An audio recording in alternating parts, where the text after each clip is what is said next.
আজকে আমাদের আলোচনার বিষয় কবি নীরেন্দ্রনাথ চক্রবর্তীর লেখা উলঙ্গ রাজা কবিতার বিষয় সংক্ষেপ।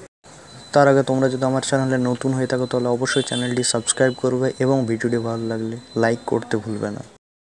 সবাই দেখছে রাজা উলঙ্গ, তবু সবাই হাততালি দিয়ে বাহবা জানাচ্ছে রাজাকে। যারা বাহবা জানাচ্ছে তাদের কেউ সংস্কারাচ্ছন্ন, কেউ ভীরু, কেউ চলে পরের বুদ্ধিতে, কেউ পরের অন্নে পালিত। তাদের মধ্যে কেউ কৃপা প্রার্থী, কেউ উমেদার, কেউ বা প্রবঞ্চক। কেউ ভাবছে রাজবস্ত্র অত্যন্ত সূক্ষ্ম বলে দেখা যাচ্ছে না, কিন্তু আছে। প্রচলিত কবিতার কাহিনীটি প্রায় সকলেরই জানা।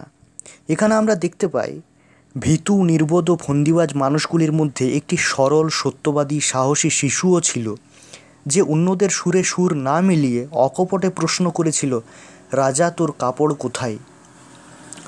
বর্তমানকালে গল্পের এই রাজাকে বাস্তবেও দেখতে পাওয়া যাচ্ছে।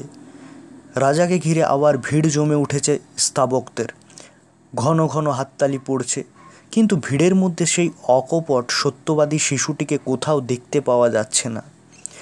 কবির মনে প্রশ্ন জাগছে, শিশুটি গেল কোথায়? তাকে কি কেউ কোনো পাহাড়ের গোপন গুহায় লুকিয়ে রেখেছে?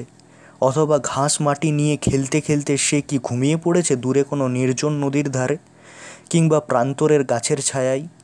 কবির বক্তব্য, সেই শিশুটি যেখানেই থাকুক তাকে খুঁজে আনতে হবে।